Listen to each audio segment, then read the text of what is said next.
Sziasztok rajongók, üdvözöllek az akadémián! Ennek a résznek a témáját ti szavaztátok meg. Összesen 1423 szavazat érkezett eddig.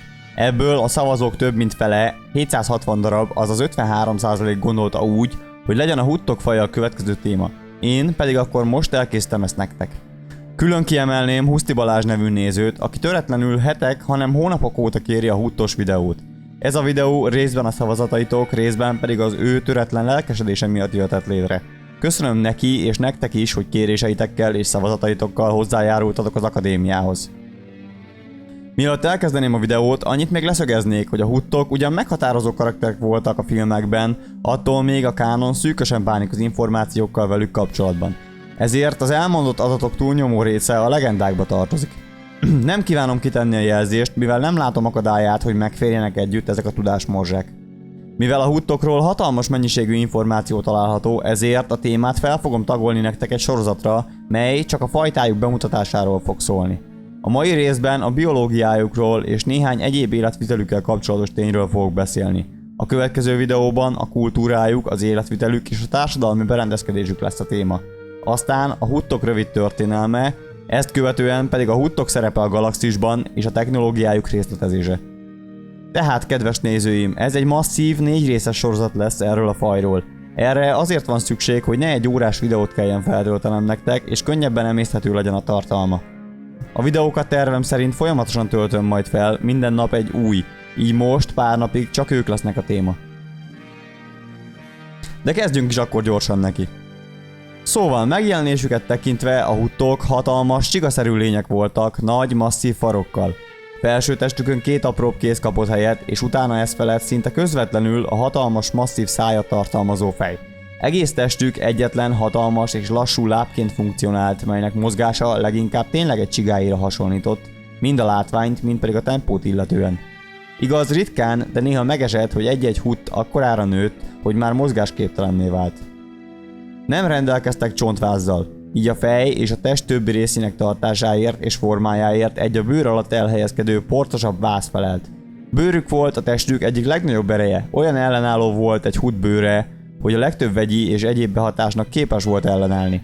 Valamint a bőr által termelt nyúlós váladék és izzadtság miatt szinte lehetetlen feladat volt egy huttot megragadni. Még ha valakinek sikerült is megfogni vagy megszúrni egy huttot a bőre ellenére, a fontosabb szerveit még akkor is masszív zsír és egyéb szövetek rétege védte. Továbbá a termelt nyálka megvédte magát a bőrt is a kémiai égésektől és a beható hőtől. A bőrük színe egyébként lehetett több árnyalatú is, még Jabba bőre zöldes volt, addig Zero lila bőre egyenesen feltűnő volt, de akadtak még narancssárga, fekete, pink, barna és kékbőrű fajtársaik is.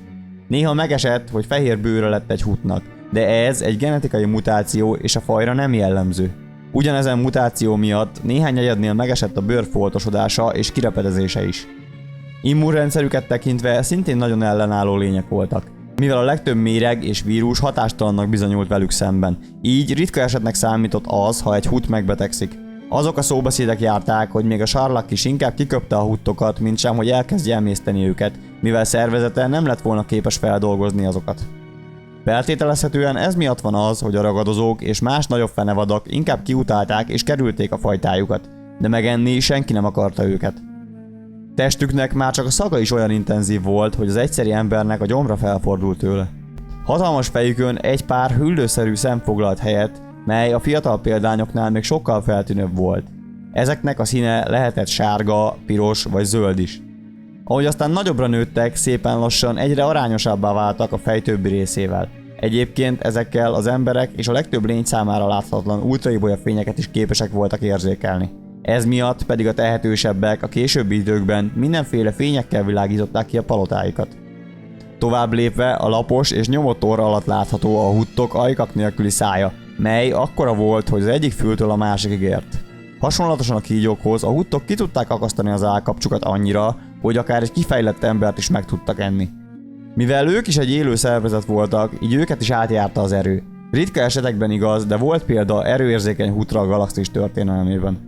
Fajtájukat tekintve a huttok egy evolúciós anomáliát alkottak, mivel számos fajra jellemző tulajdonságaik voltak, mint például a tengeri állatoknál megfigyelhető bezáródó orrnyílás és az, hogy ezáltal órákon át levegővétel nélkül életben tudtak maradni. Továbbá hermafroditák voltak, így rendelkeztek mindkét nem génjeivel, tehát nem kellett nekik egy másik hutt a szaporodáshoz. Utódaikat az életük első 50 évében egy a testükön belül lévő táskaszerű tárolóban nevelgették és táplálták. Ez alól mondjuk Jabba és gyereke kivétel voltak, mert Jabba úgy vélte, hogy a kicsinek első kézből kell megtapasztalni a galaxist. Akárhány fajtól is származnak a huttok, a galaxis tudósai végül is a csikafélék családjába sorolták be őket a feljegyzések szerint. Gondolom a mozgásuk, testük formája és annak felépítése miatt. Egyetlen igazi fegyver a kezükben az a masszív és erős farkuk volt, mellyel ha sikerült odacsapniuk ellenfelüknek, akkor azt akár egyetlen ütéssel is halálra zúzhatták. Nem voltak gyorsan mozgó lények, és sima felület kellett számukra, hogy eljussanak egyik helyről a másikra. Csak érdekességképp a szőnyegek és az ahhoz hasonló tárgyak nem voltak kedveltek a köreikben, mivel meggátolták a saját nyálkájukon való csúszó mozgást. Nyálkás és vastag bőrük szőrtelen volt, habár akadt egy-két genetikai mutáció, mely esetén szőrt növesztett egy-egy példány, de ezek nagyon ritkák voltak, ilyenkor pedig azokat fajtársaik kitaszították. Mindközül azonban a legkülönlegesebb tulajdonsága a huttoknak az a regenerálódás. Valamikor Yavin előtt 32 környékén Gargonna Hutt elvesztette a feje egy részét, beleértve az egyik szemét és az agya egy részét egy Vandrella tombolásánál. Nos igaz, hogy több mint 100 évbe telt, de Gargonna Hutt felépült, és az elvesztett része a testének teljesen helyrejött. Arról nincs információnk, hogy az agya sérülése kihatással volt a személyiségére, illetve, hogy az is regenerálódott-e. De néhány Hutt, mint például Quafug, hitte, hogy egy Hutt több aggyal is rendelkezik. Igaz, ez a felvetés soha nem lett bizonyítva. Átlagosan egy Hutt egyébként 3-4 méter magasra nőtt meg. Ugye, mint említettem, a Huttok hermafroditák. Igaz, hogy nem voltak valójában sem férfiak, sem nők, de mégis általában a kifejlett példányok valamelyiknek gondolták magukat. És ugyan a gyermeküket hordozó Huttokat gyakran nőnek nevezték, ezt nem mindegyikük nézte mindig jó szemmel. Voltak, akik nőként tekintettek magukra, de voltak olyanok is, akik azt gondolták, miután gyermekük lett, hogy ők férfiak. Ritkán ugyan, de néha megesett, hogy a nemtelenségük ellenére is társat választottak maguknak, melyre jó példa a Gorga és Anakro esete. Amikor egy kis Hutt megszületik, akkor tömege alig éri el a 100 grammot, és vakon csúszkál a szülő erszényében. Itt aztán tejen él, nagyjából a következő 50 évben. Amikor körülbelül 70 kg körül lesz a tömege, akkor kerül ki először a világba, és ilyenkor már egy 10 éves embergyerek értelmi szintjén áll. Nagyjából 90 és 200 éves koruk közt érik el a felnőtt kort, ha megélik. Gyakran már ennél fiatalabb korban áldozatul esnek más Huttoknak a hatalomért vívott harcban. Egyébként, ha sikerül életben maradniuk ebben a korban, akkor magasságuk már egy kifejlett emberé, és súlyuk pedig meghaladja az 500 kg-ot. A Huttok egész életükben nőnek. Így lehetséges az, hogy az öregebb egyedek már egész elképesztő méreteket érnek el. Az életszakaszaikat nagyjából a következőképpen lehet felosztani. 1-től 70 éves koráig kisgyermek, 71-től 90 éves koráig számít tinédzsernek, 91 és 650 éves kor között élik a felnőtt kort, 651 és 844 éves kor között van a középkorúság, és 845 és 925 éves korig számítanak öregnek. Egyébként a Huttok az egyik leghosszabb életű lények a galaxisban. A legidősebb ismert egyed Zirkrosz volt, aki 1700 évet élt. A következő tényre Jabba a legjobb példa, ugyanis gyakran a Huttok más faj nőstény egyedeit, főként a humanoid csoportba tartozókat szexuálisan vonzónak tartották, és egyfajta státuszszimbólumként tekintettek rájuk. Bár ez a viselkedés szinte felfoghatatlannak tűnik. Ennyi lett volna a Huttok biológiai felépítésének, jellemzőinek és az ezeket övező tényeknek az ismertetése. Várlak titeket a következő résszel holnap, amikor is kitárgyaljuk majd a Huttok életvitelét és társadalmi berendezkedését. Addig is kitartást és köszönöm a figyelmeteket!